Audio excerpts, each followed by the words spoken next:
you see a few snapshots on your screen of what happened at DVB World 2022.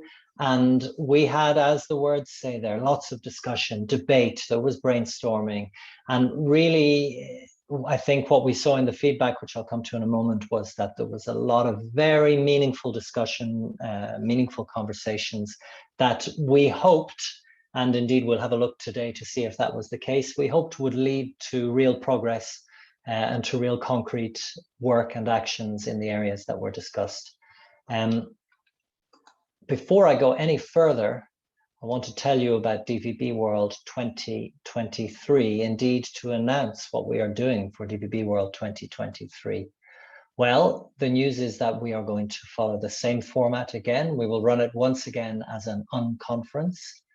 We will run it once again in the Maison de la Poste in Brussels, this time in anticipation of having a higher attendance. Indeed, we hope much higher attendance than the 120 that we had last year. We've taken over the whole of the building, and we will be running it for one day again on Wednesday, the 14th of June next year. So those are the details for DVB World 2023, and we very much hope that you will be able to join us there. I can just quote a few of our attendees here. This was some of the feedback, and it's a good sample of the feedback. We got lots of feedback like this. So for most people, it was their first unconference, and Andreas Tai here is saying it's the best possible format to leverage the expertise of attendees for fruitful discussions and a real sense that discussions were going to change things. Gael Kaminski found it very inspiring, a method of co-construction, as she said, that allowed her to interactively choose the topics that she wanted to follow. So she didn't just have to sit and listen to presentation after presentation. Elva Howells, who's with us today, said after the event that he was still buzzing when he got back from Brussels, an inspirational event where we were given permission to really engage in debate, discussion, and free thinking. William Cooper, also with us as a session host today, felt the format worked very well. He said that every session he attended was relevant to his interests, and he could usefully have attended many of the others. Thomas Kramer from Main Concept felt that the format enabled open discussions around topics and opinions that would never have been shared in a traditional one-to-many presentation style. And you have from Sophia Digital really appreciated what he called the laser-sharp focus of the event. Very few people were trying to sell anything, which is not something that you can often say about conferences in our industry. This is the last time you're going to see this particular panel of logos. I just wanted to take this final opportunity to thank those companies that went the extra step to sign up as supporters, paying a little bit more, which gave them this additional visibility and helped us to offset the costs of running this event. We hope that we can be grateful to you next year, that there will be the same supporter packages again for DVB World 2023, so €1,000 for members, 2,000 for non-members, and that includes 3 event registrations and visibility before, during, and after the event. And I think any of those companies who did sign on as supporters will be able to tell you that, you know, they really got good value for that very small amount, you know, when it comes to sponsorship of these kinds of events. And the reason we keep it low like that is that we want lots and lots of supporters, because this is a community event. We want to really show that the community is behind these discussions. So please do keep an eye out for those supporter packages when you are registering for DVB World 2023. They are self-service. You do it at the same time as you're registering. So now we move on to the meat of this event, to the reason we're here. It's a recap of DVB World 2022, last May. What happened? And maybe more importantly, what happened next? Here's a photograph of the agenda, the beautiful agenda that we all built together on the spot on the morning in the Maison de la Poste in Brussels. It was an interesting exercise. It was the first time for most of us to do something like this. It's hard to read that one. Here is a very text-heavy slide with all of the sessions that were run during that day. But now let's run through them in a more structured manner, and we will just look one by one at the sessions and what happened. And where I have the session host in question with us, I will call that person in to say a few words about the session that they hosted. Guillaume Bichot is not with us. He was the first person to stand up and pitch a session at DVB World 2022. So well done again to Guillaume for doing that. His session was to discuss whether DVB could become the standardization body in the area of video streaming. And they had a chat about what DVB would need to do if it really wanted to address in a serious way standardization in the video streaming space. They talked about the other bodies that are active in that space, but also about the fact that there is a need for interoperability and interoperable solutions in that space. And they talked a little bit about the working methods. DVB has its well-established working methods at this stage, but what working methods would need to be in place if DVB was to specialize on streaming standardization. We've put an orange light against this because actually I've been in touch with Guillaume. He hasn't had a chance, heavy workload, he hasn't had a chance to move this forward, but he still very much wants to make a concrete proposal about this. So if you would be interested too, if your company would be interested in DVB leveraging what it has now to move forward and become more active specifically in the standardization around video streaming, please get in touch with Guillaume Bichot at Broad Peak, because he does intend to make a concrete proposal around this area. Next up, and we do have with us Emily Dubbs, who's my colleague in the project office and is the head of technology for DVB. Emily, thanks for being with us. Perhaps you'd like to say a few words about the session that you hosted. Sure, with pleasure. Thank you very much, Owen. So indeed, that session during DVB World was really a wealth of information on how to build that overarching DVBI demonstrations that would deliver, that was the title, it would need to deliver a clear message about the value of our solutions for the market, actually. So I wanted those demonstrations at IBC to be more about what the problems it solved, rather than being just a kind of technical performance, actually. So we talked about what was the audience, also about what was the messaging for these audiences. And as importantly, we talked about the use cases that were needed to be showcased if we wanted to appropriately illustrate those messages.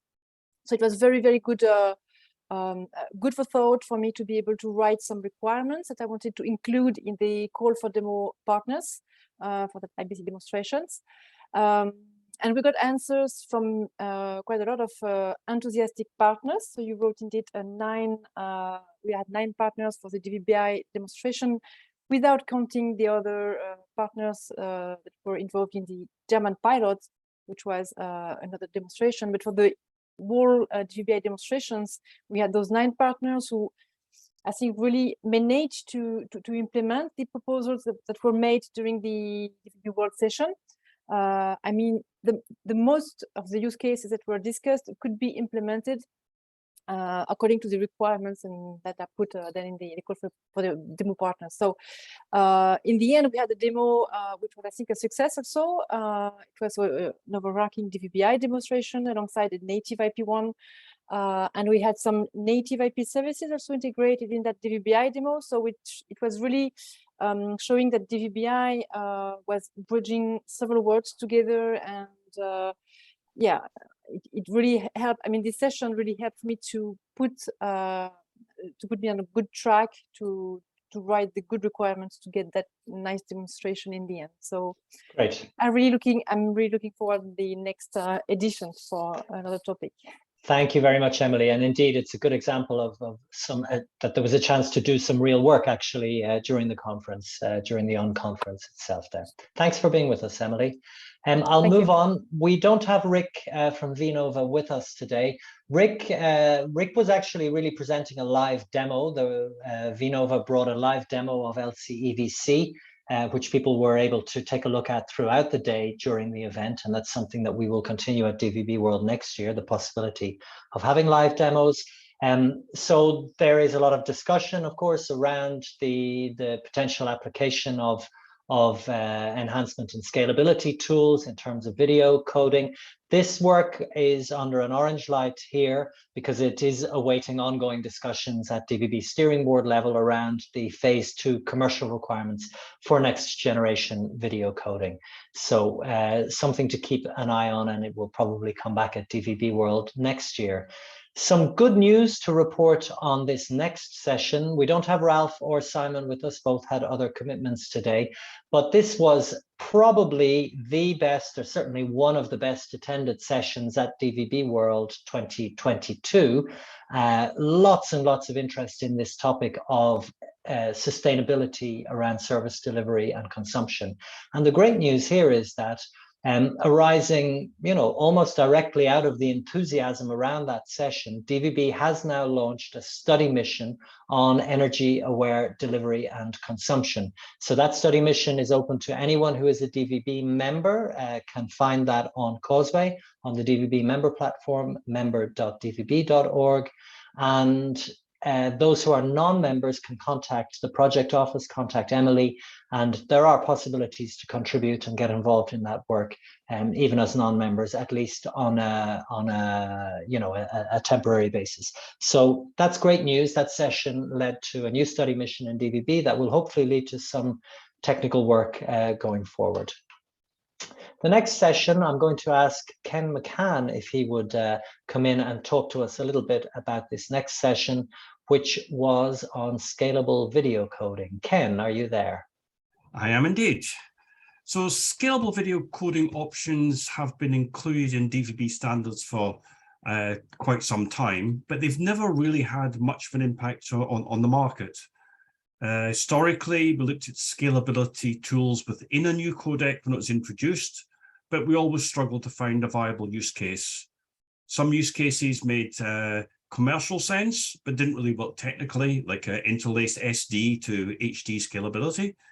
Other use cases worked technically, but weren't very interesting commercially, like 720p to 1080p scalability within a codec. The new focus is on using scalability to enhance services that use an already established codec as the base layer to maintain backwards compatibility with the already deployed decoders. And within that, we found that base layer services using H.264 AVC were particularly interesting commercially. New approaches to the enhancement layer, such as LCEVC that you mentioned already, promise improved technical benefits, and the increased emphasis on environmental aspects, both from the energy efficiency point of view and also extending the lifetime of existing equipment, also help to strengthen the use case. However, we have the same issue on this that you mentioned earlier. The work's now on hold, waiting approval of the next generation video coding phase 2 commercial requirements from the steering board. And just as a personal comment on that, I think one unfortunate development we've had more recently within DVB is that instead of having a live and let live kind of situation, we see people that are not interested in a particular technology being more keen to stop DVB actually working on it. So thank you for that, Ken. Obviously, that's, as you say, a comment you're making on your own personal basis there. But indeed, there is a lot of discussion in DVB about the best ways to move these discussions forward. So that will continue to happen. And as I say, I expect these topics to come back at DVB World next year again. Thank you, Ken, for being with us. Next up is another very popular session at DVB World this year. Last May was around 5G. It was actually 2 sessions that were merged together. We don't have Jordi from 5G Mag with us today, but we do have Dozan from Main Data here. Dozan, I don't know if you would like to speak a little bit to this session and let us know what was said at the session and what happened next. Well, honestly, I would rather not talk because I was not ready. I was focusing on the dynamic broadcast. I didn't know that Jordi would not be here, so rather not. No problem, no problem. So I can just quickly run through in any case what is on the slide there. I know that they did a lot of talking around the work that's happening in 5G MAG, and particularly the work that was just kicking off, or well, had kicked off already around that time on the reference tools project. What they were kicking off at that time was the Target 2023 initiative, where they have been gathering use cases from the media and telecoms industries. And so there is this ongoing joint task force between DVB and 5G MAG that is continuing its work. And I think it's due to complete that work before the end of this year. So again, it was a hot topic at DVB World 2022, and we would expect 5G to reappear on the agenda again next year for sure. And Dozan, we'll hear from you again very soon. Thank you. Elva, maybe only one thing what maybe we would be good to mention is that we plan to make the study, which will be analyzing the limits for the deploying multicast and broadcast in 5G networks. And this is what we will put energy, and we have resources to do this. And I want to invite anybody who is willing to participate in this study. We will really do it in the next maybe 6 to 9 months. Great, thank you for that. So you can get in touch with Dozan via main data regarding that study. Thanks, Dozan, and we'll hear from you again later on. William Cooper is with us from the Service List Registry. William, tell us a little bit about your session at DVB World. Thanks, Owen. Well, the Service List Registry was first announced at DVB World in May. The SLR is a federated service discovery platform that supports and enables adoption of the DVB-I standard. Service List Registry Limited is based in London next to the BBC, and we've received coverage in several trade publications and had very positive response from a number of stakeholders who've welcomed this initiative. In June, I presented the Service List Registry to Australian broadcasters and service providers in Sydney. Shortly before IBC, we announced our pilot program. We are offering free support to early adopters that may be running their own trial services, and we're in discussions with a number of parties, and we'd love to hear from more. At IBC, I presented the Service List Registry to a delegation from Japan, including NHK. And we're currently looking to create a demonstrator in the United Kingdom. This will provide a proof of concept to show the regulator, legislators, and other industry stakeholders to inform public policy and strategy. Meanwhile, we've got a simple online demo of how queries work on our own website, which is at servicelistregistry.org, or more succinctly at slrdb.org. We've acquired numerous top-level domains for protection and registered some key trademarks. The website has a range of resources, including frequently asked questions and answers, and a comprehensive summary of use cases. We're really focused on explaining in simple terms what DVB-I is and what the Service List Registry does and what it doesn't do, and we welcome the support of the DVB and its members in doing so. We've learned a lot about what it means to implement DVB-I in practice, particularly around the operational aspects of managing services to service discovery that aren't specified in the standard. And if you'd like to know more about the Service List Registry too, please visit our website, slrdb.org, or reach out to me at william@slrdb.org, and I'll be happy to talk to you about the platform, our proposition, and how we might work together. Great. Thank you, William, and thanks for being with us. And I hope we'll see you in Brussels next June again for next year's event. Indeed. To move the story forward. Next up, we don't have Sebastian from Einblick, but we do have Ralph Neudel from Einblick. And Ralph is going to talk to us about this interesting session and let us know what, if anything, is happening in this space. Ralph, what was this session about? Thanks, Ewan. So, hi, everyone. So this was about imagining a time when DVB-I is used at scale. So a lot of content is delivered by broadcasters over streaming as well, maybe even in the service list, prioritizing also UHD streams over broadcast. What's the impact? How well does it actually work? What's the user experience? And maybe even the control by the broadcaster, by the content provider to control what streaming quality is delivered and also get the feedback from the player, as we know it in other environments like web players and mobile players. So that was a question we wanted to raise. The discussion, the session wasn't super large. So we're still planning to follow up on this. And I think it would be interesting, especially from the pilots we see, appearing now in Italy and Germany to get some feedback. If there's still a gap that needs to be discussed, if there is, I think that's something to follow up.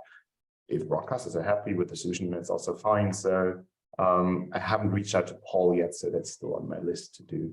But if anybody's interested in the topic, please reach out and maybe hint us at points where to look at, or if that is already solved, happy to talk about it. Great. Well, that prompts me, Ralph, to encourage both you, but also anyone who would like to discuss this with you, to take a look at the new DVBI forum, which is has just been created. It's a Discord server, and it is exactly to discuss things like this. Is there a gap in the specification?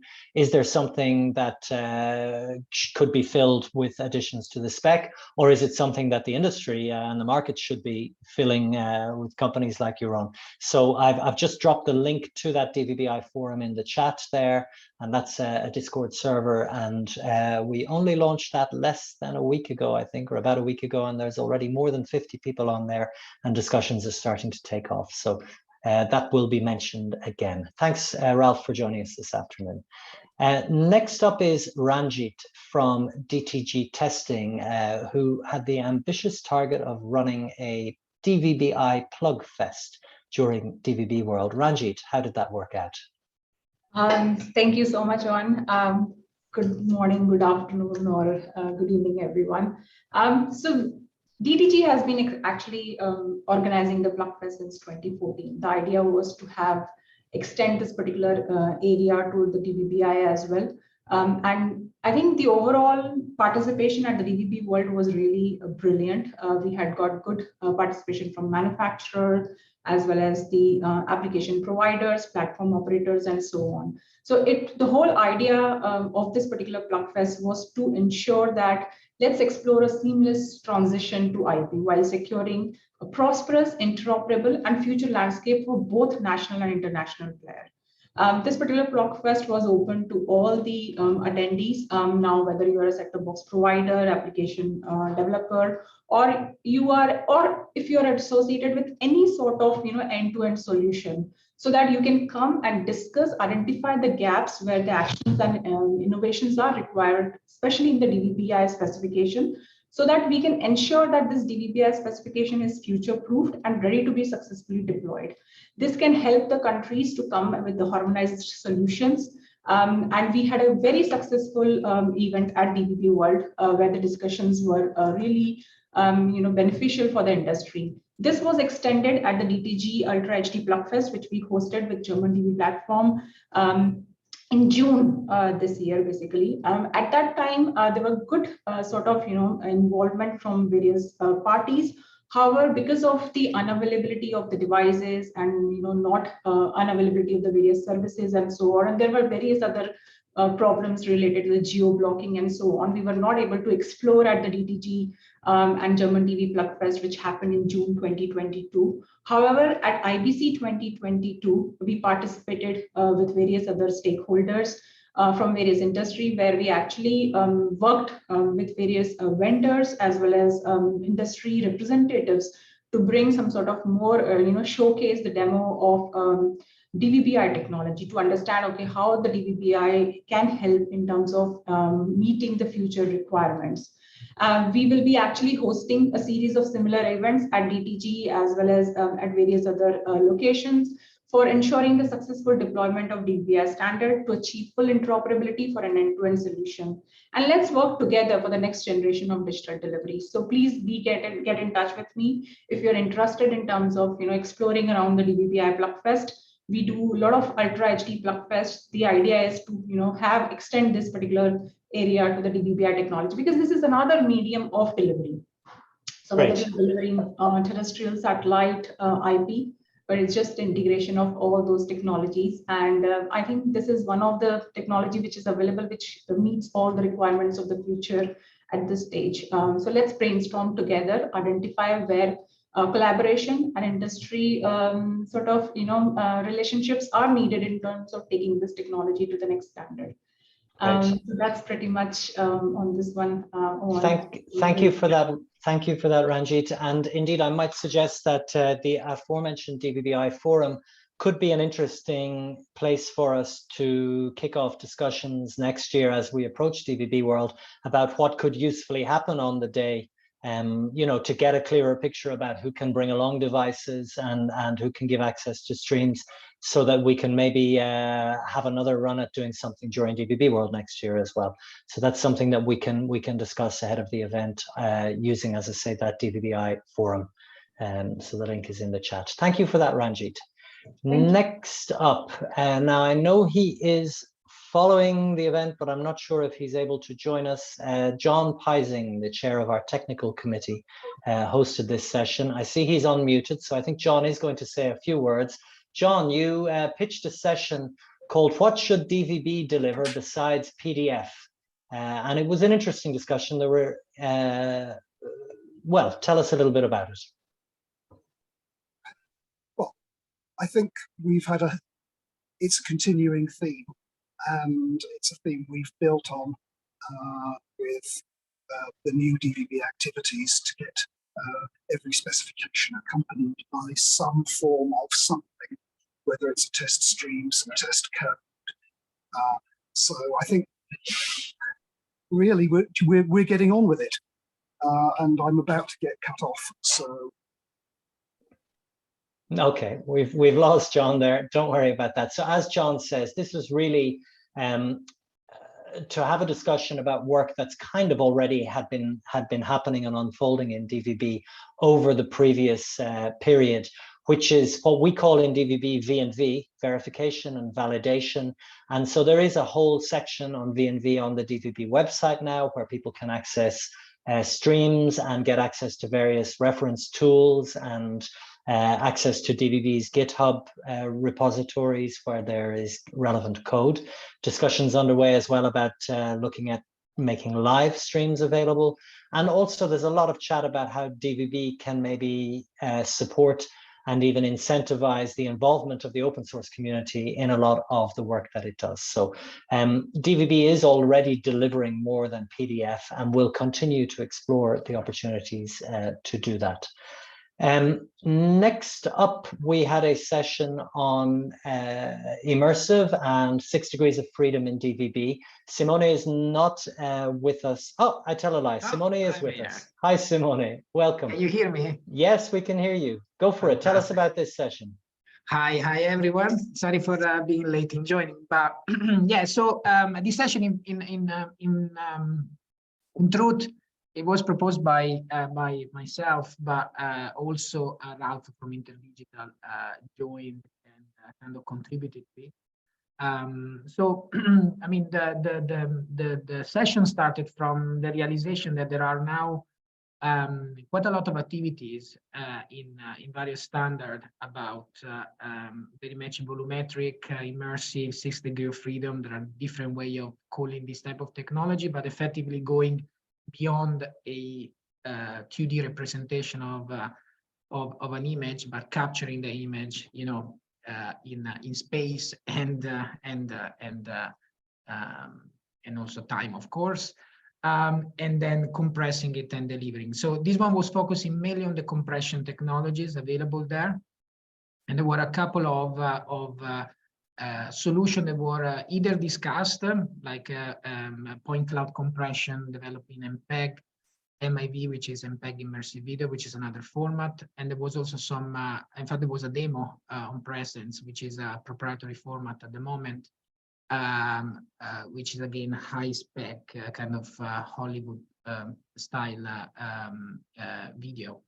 And really the discussion was, you know, now that we have a lot of companies that are dedicating resources and time to develop new technologies, and you know, we've been hearing also from some broadcaster about delivering this type of content. At the moment is still a bit, how to say, there is some skepticism, I have to say,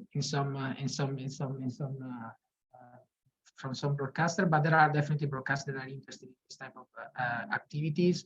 And for example, immersive video technology are now included in various standards. For example, in Brazil, has been included as an optional feature. In fact, MIV has been selected in that case. But anyway, the question is, what should DVB do on it. Again, there is a question about readiness of the technology, but ultimately one of the output was to consider starting a study mission. Personally, myself and Ralph have kind of drafted an initial study mission, which at the moment is still in a draft stage, and we are trying to gather support from companies that are interested in this. I know that also in DVB there are other discussions still about also immersive and immersive volumetric content. So again, there may be other angles as well to explore. But in general, as soon as we have some sufficient support, we would like them to submit to a commercial module for consideration. Great. Thank you for that, Simone. Again, this is exactly the kind of thing that the unconference format lend itself to really fly some ideas up the flagpole, as I say, and see whether there's an interest there. So it's great that you held this session, and it's good to see that that yourself and Ralph from Interdigital are looking to see now if there's sufficient support to kick off a study mission on that. Thanks for being with us. Thank you, everyone. So next up and with us this afternoon is Nicholas from TP Vision, and he asked the question, DVB-I, is it ready for prime time? So Nicholas, I have a spoiler already there on the slide, but is it ready for prime time? Yeah, simple question. Obviously, the answer was yes, which was very reassuring considering all the work that had been done up to that point. We had a good discussion, and some useful feedback was gathered from the session on points that could benefit from further work. TMI have picked up all those items. Notably, there's some ongoing discussion on streamlining user authentication, especially when you have multiple providers in a channel list, and also optimizing the playback of DRM protected services. So yeah, plenty of bug fixes have been implemented by TMI, and ongoing discussion on subjects such as those. As you know, most likely know already, there are ongoing trials, so in Italy and Germany, and obviously feedback from those is particularly relevant for this question. And as Owen mentioned earlier, we basically encourage further discussion and feedback on this question in the DVB-I forum Discord, or directly in TMI or CMI, to further continue addressing, or let's say further continue addressing any identified gaps or improvements. Thank you. Great. Thank you very much, Nicholas, for being with us and for hosting that session. Yet another of the many DVB-I focused sessions at DVB World. Next up, we have, and both are with us on the webinar this afternoon, Alan from Media at Hand and Chris Johns from Sky. And they both pitched sessions that kind of seemed to be asking broadly the same questions. So I'll ask Alan first, at least, to tell us a little bit about what was discussed at this session. Sure. It was a multi-sided discussion, you could say, because one thing is what can we learn from each other when it comes to technology-wise and so on. But one of the initial things from my own point was actually, what is it that HSC3 might be doing better in promoting its technologies? Because if you look into it, I come from the streaming world, also back to the DBH days. Actually, some of the technologies they're using was invented in 2004 and 2007. By DVB people.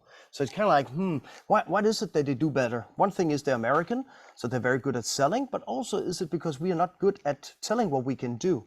Because saying that we got NIP, they also have an all IP, and then they work further on with technologies and can promote it in a way that we apparently haven't been very good at. We kind of like put it together in multiple boxes like DVB-I services and so on. So just to know, is it a way where we can help each other promoting what we do, because we do it in different ways, and if there's an infrastructure, why exchange it to another technology if we technically want to solve the same problem? So the idea is to work together, of course, to promote the technologies from a fair point of view from the end consumers, you could say, and make it not an us and them. And that was, of course, also leading towards the concept of what about 3GPP? Because they also want to do kind of like broadcast technologies, but could we learn from each other? That's it. And second thing, as I said here, was not just technology-wise, are we not good enough at promoting ourselves? Do we need to like be more razor sharp on our elbows, or what do we need to do here? And of course, what it ended up with, I can see, is a green light. I'm very interested in knowing the conclusions.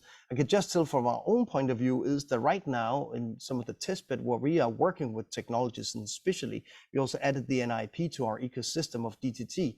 We now have the ideas on how to use all the technology together across the different platforms, which will work. And we really see that there's a huge advantage of already having a network out there that can be used. And then it's about promoting it the right way.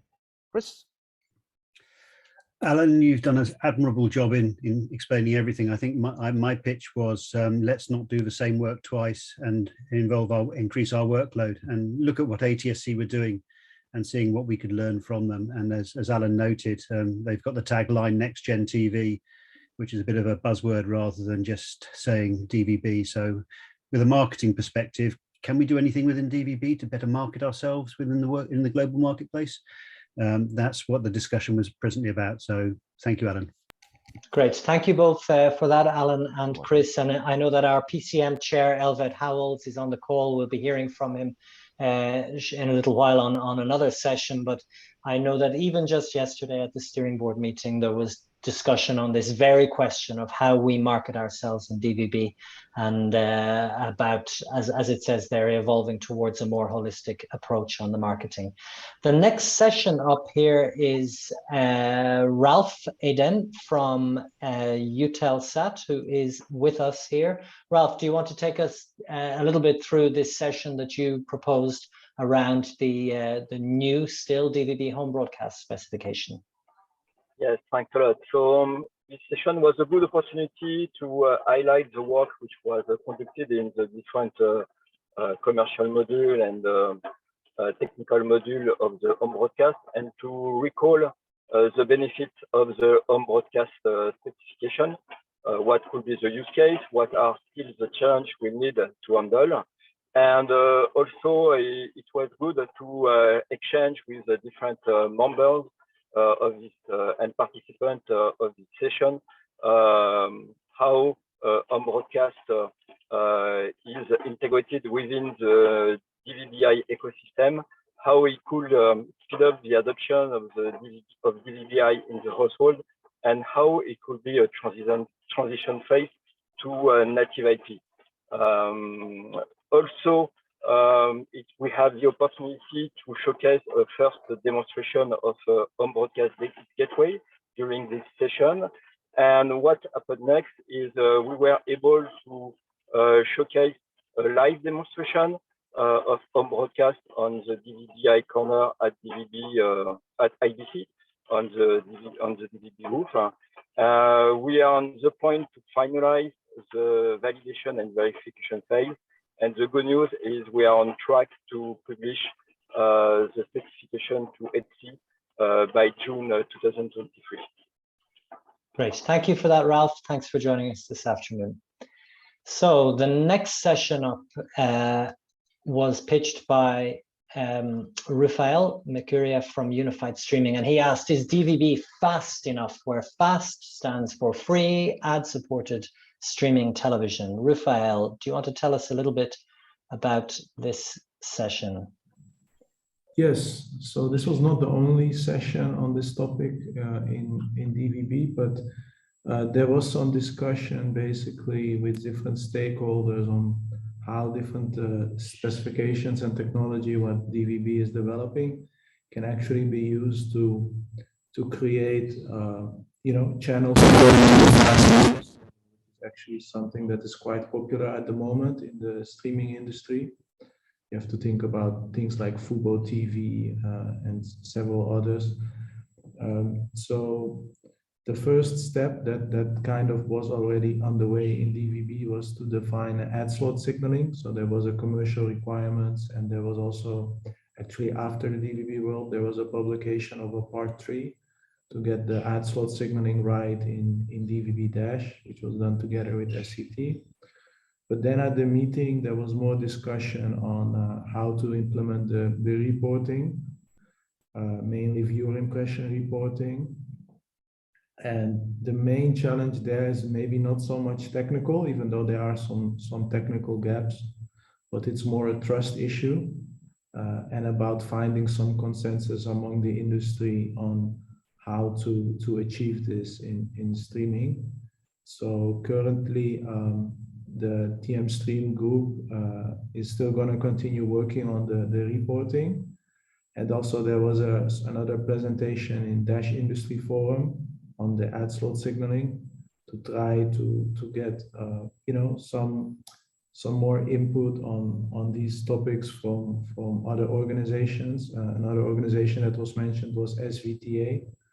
So in general, I think DVB can only really progress, can have a proposal on this topic, but it would need to be like cross-checked in the industry, because it's very much based on the trust, because it is about the reporting, which and it directly will lead to revenue for advertisers. So it has to be done in a way. But and that's mainly what was discussed. But also within that, DVBI was interesting, right? Because with DVBI you can publish channels, and that could also facilitate the fast model or fast streaming model. So overall, my conclusion is that DVB is quite on the way to be supportive of fast, but there are some things that needs to be addressed, but I don't think it's fully in the hand of DVB alone, because some of the things really require some broader cooperation to achieve them. So that's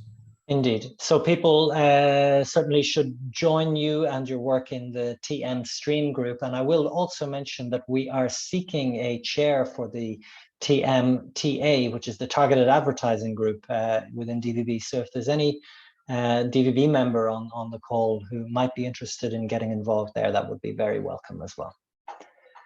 Next session, and I know we have Jill on the line, was on native IP, and Jill Mulder from EKT is with us. Jill, can you give us a snapshot of what happened at this session? Yeah, it was really about, we have started DVB NIP, and it has been integrated with various partners, but how do we really get it out to the market and make it known? And I think maybe it reflects also a little bit on the marketing in general, about what we mentioned earlier about ATSC3. It's a great technology. We're getting great feedback from it, but we need to wave maybe the flag a little bit higher. As a result, or as a next step, I think the IBC was quite positive for NIP. It was demonstrated on various booths on the show. We see real interest from all around the world in NIP. So for satellites, obviously. We also did mention, is that also interesting for terrestrial? We haven't seen a lot of movement in that area yet. But NIP and our flavor and Skyflow remains a big focus for companies like ourselves.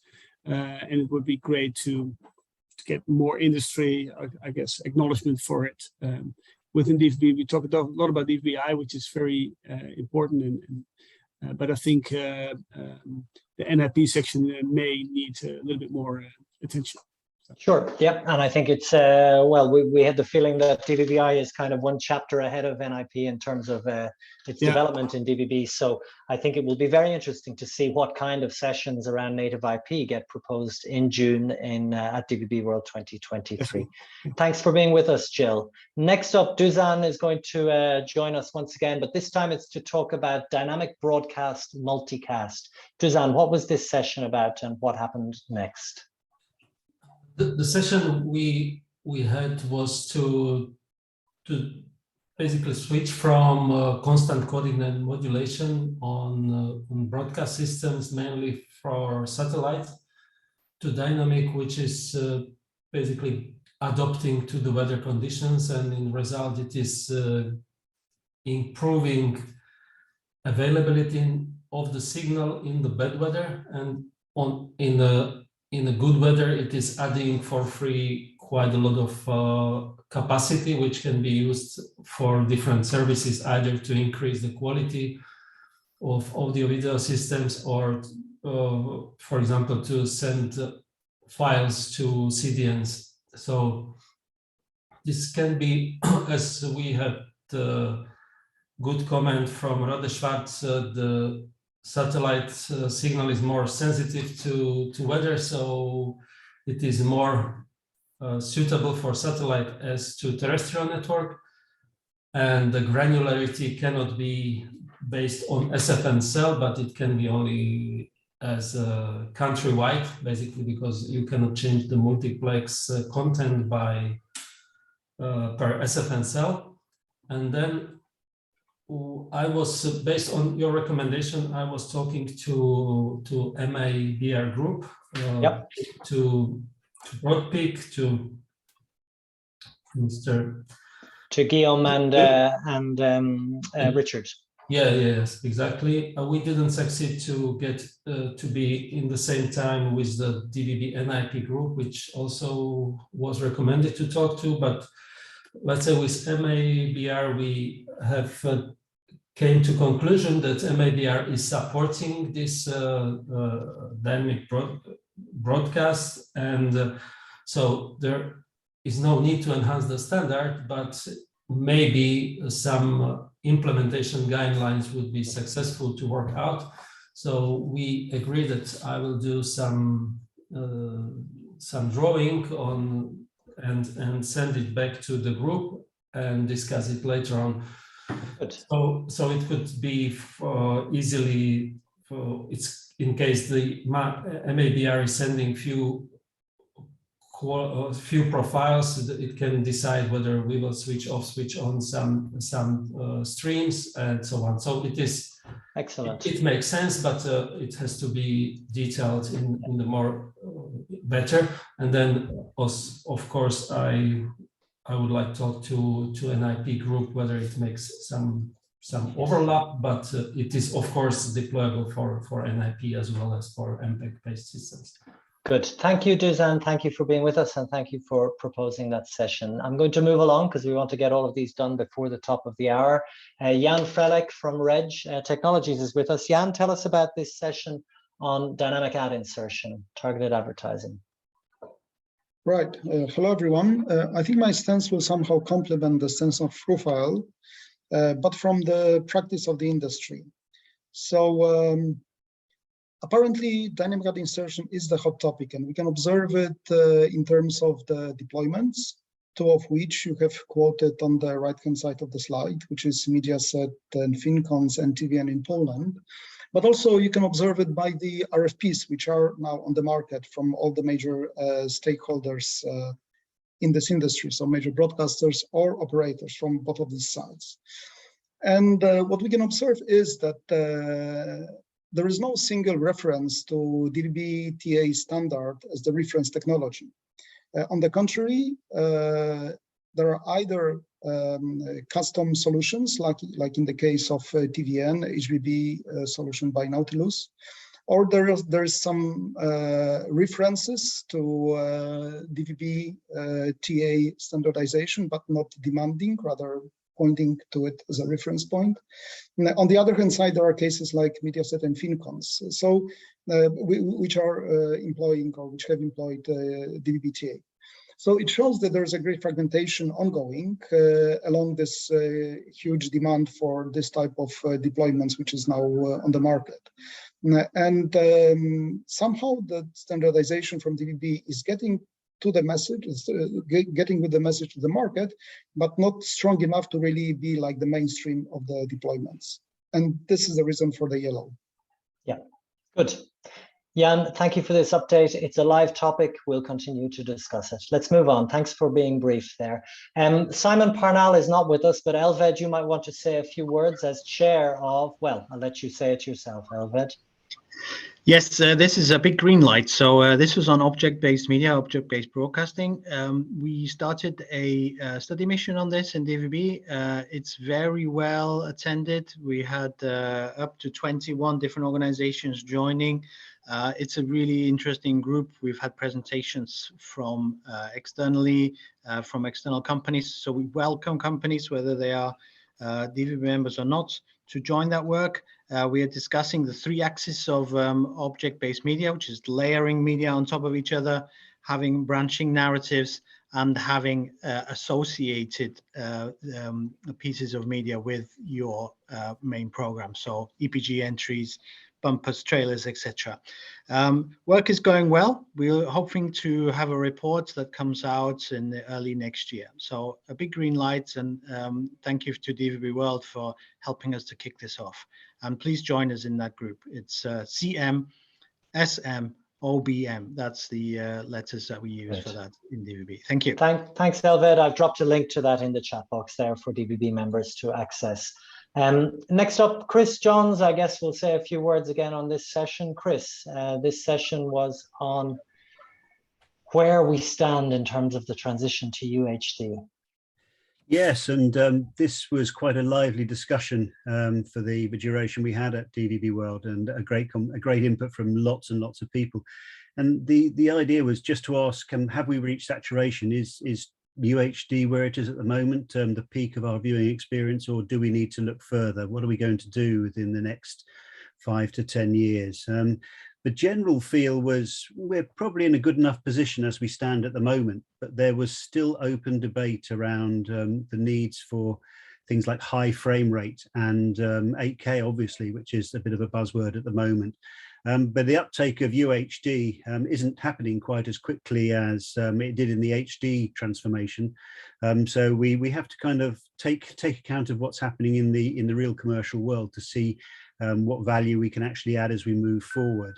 And as it notes there, you know, the value out of UHD will only probably come to fruition when it's a UHD chain from end to end. At the moment, there are a number of people, broadcasters, who are actually looking at using the 1080p with high dynamic range as an entry point to UHD, probably for reasons of spectrum, because obviously transmitting a 1080 picture is a lot more efficient than a full 2160 raster. So could that be classed as true UHD, or is that kind of an inverted commas UHD light, or a stepping stone for the utopia that is end-to-end UHD?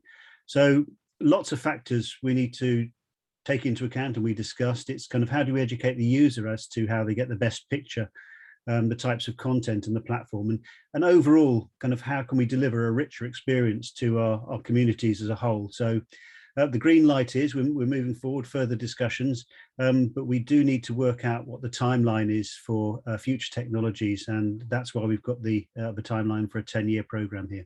Yeah, good. Thanks, Chris. And that's exactly the kind of session that DVB World is really well designed to handle. So it's great that that took place. Indeed, it was 3 sessions mashed into one from Ben and from yourself and from Nick at Main Concept. Thanks, Chris, for being with us. Elva is going to join us again. Elva, tell us about this session that you also proposed, or that you proposed. Yes, this was really to look at how we promote other specifications within DVB. I'm happy to announce that lots of, you know, we're continuously referencing external standards more and more. SCTE is used widely for the targeted advertising work. We just published a blue book with references to new codecs, external specifications from MPEG and AVS. So 2 organizations outside of DVB. So we continue to push standards, not just from ourselves, but standards that we find useful. We will continue to do that more and more. And as we become a component part of other bigger systems, then more and more likely we are going to be needing external specifications. So it's a green light.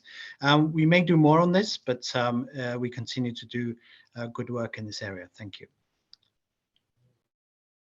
Great, thank you, Elved. Rushing through the last few here, but giving plenty of time to everybody. Peter Lanigan is with us. Peter, you proposed this session asking what will all of these things, services, devices, users, look like in 2032, 10 years from now, and what should DVB be doing towards that? Tell us a little bit.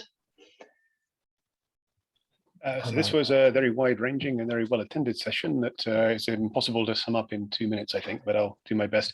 So we talked about a lot of trends. We talked about using different types of device. We talked about large screens to mobiles, using these in different situations for different types of content, and then to synchronize content across all these devices. We talked about the use of big data and super aggregation to help the user navigate through this sea of content and find things that are interesting for them. We talked about the possibly contradictory drives towards more immersive content and higher quality content, but also the need to save energy. And we talked about lots of other things as well. Yeah, to try to summarize this, and maybe also to look at it from DVB's perspective, I think DVB has less structural influence in the industry than it did in the past because there are now other ways to deliver content. And therefore DVB needs to be agile and focus on real market needs and looking at the places it can really add value. We need to make sure the relevant people are present, and we need to find new ways of working perhaps to add value for the whole industry. So in terms of what we've done then since the session in the last 6 months, I think we've actually made some really good progress. We've kicked off several new work items. We've kicked off, as we saw, the work on object-based media. We've also kicked off a study mission on energy-aware delivery and consumption of media content.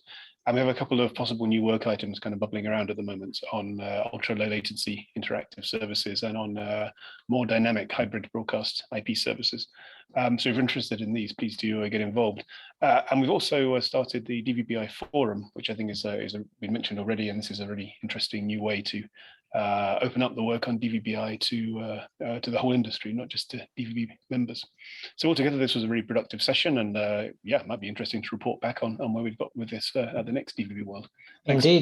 Indeed, and at DVB World 2032 as well, we'll be expecting a check from you. Thanks, Peter. 2 to go. This penultimate one, Regis Moulin from UTILSAT is with us. Regis, how could a DVB-I over broadcast profile improve the end user experience? Do you want to tell us briefly about this session? Of course, Owen, thank you. So hello, everyone. So just to say you that during this session, we have demonstrated a UTILSAT proprietary solution called sat.tv. And this demonstration could help just to show that, you know, the UI and UX experience for end users is a strong improvement. And it has been confirmed, actually, the strongest interest of such kind of solution during IBC this year. This solution is very close to, you know, the kind of data of metadata needs for that are very close to DVB-I solution. So it is important for horizontal market to have a standard solution more that, you know, a UTILSAT proprietary one. And of course, that could be DVB-I, as we expect this standard becoming a worldwide big success. So this is a topic for UTILSAT and ECS, and also for national regulators on top of terrestrial networks. So that could be also having, you know, such kind of DVB-I content over broadcast, also a potential answer to prominence of DVB-I assets and make terrestrial broadcast much more receptive to DVB-I solutions. There are surely convergence between DVB-HB, as demonstrated or as mentioned by Ralph, DVB-NIP and DVB-I, which are probably the answer to a migration scenario mentioned by Jill from IKT. So the next step for us is actually, because actually such kind of DVB-I over broadcast is already specified. There is already a solution which has been specified in the context of DVB-NIP. So what we can do is just to demonstrate, you know, this solution during the VNV NIP, and all the DVB-I assets are broadcasted and proposed in the DVB-I service list a mix of MPEG and IP-based content. So we expect to be able, we're sure that we will demonstrate it in the first semester, 23. Great. And once we have this, so we can go back to CMI or directly to TMI with an on-the-shelf solution already specified. Why not? So Thank you. We'll discuss it that stage. Thank you for this update, Regis. I'm going to rush you along a little bit because I want to give Gordon a chance to talk to us about the last session, which was how we show the benefits of DVB-I. Gordon. To you, Gordon. Rising to the climax. So this session came out of thinking about how we move discussion about DVB-I away from technology areas and into commercial and service areas of organizations. So taking that second point first, we have to sell the idea of the concept of hybrid broadcasting first and the benefits that gives. And that's bringing linear IP services, equal billing with broadcast IP services. And secondly, bringing some of the features you associate with catch-up TV into the main linear broadcasting UI to give a much more integrated experience. So if you can sell that idea to people, you've got your foot in the door. And then go back to that first point, which is the top one that came out, which is that in order to sell it to people, you have to show it. And my experience, and I think many others, if you show people DVBI, they get it straight away. If you describe it to them, they don't. So a lot of talk about the benefit of demonstrations. Obviously, there have been demonstrations coming out after this, which have been very successful. And in fact, this discussion and Emily's discussion at the beginning about how we showcase the technology, that led to the DVB booth at IBC, which was very successful, where we achieved a very high degree of interoperability. And also, the trials have been very successful. The German trial is still going on. We've seen good results from the Italian trial. I know of some other trials in the pipeline. So a real sense that we got a good momentum coming out of DVB World 2022. Great. Thank you very much, Gordon. You were the last, but certainly not the least. I'm going to wrap things up at this point. I'm going to say thank you to all our panelists for being with us this afternoon, and remind everybody, whoops, I've skipped too far beyond the end there. Remind everybody that we will be back in the Maison de la Poste in Brussels on Wednesday, 14th of June. Put it in your diary now, save the date. We'll open registrations very early in 2023. And one last request to all of you to please register as supporters. Take that slightly higher, more expensive option. It will really help us to offset the costs, and it will create this lovely community feel when we show all of these logos of all of your wonderful companies supporting our unconference. The other thing I'd say is, why not bring a team of people to the event? Make it an away day in Brussels. Bring your business development people with you, bring your R&D people, bring your innovation people, and come and spread yourselves around the parallel sessions that will be taking place at DVB World 2023. Thank you to all of the session hosts who were able to join us this afternoon, both for proposing your sessions last May and for being with us to provide this recap. And thanks also, a special word to Elva, who's our PCM chair, who was very keen on us running this session, and it was a very good idea that we should do so, just to keep the pressure on and keep the activity going on all of these sessions that we discussed. So we'll see you next time. Thanks for joining us.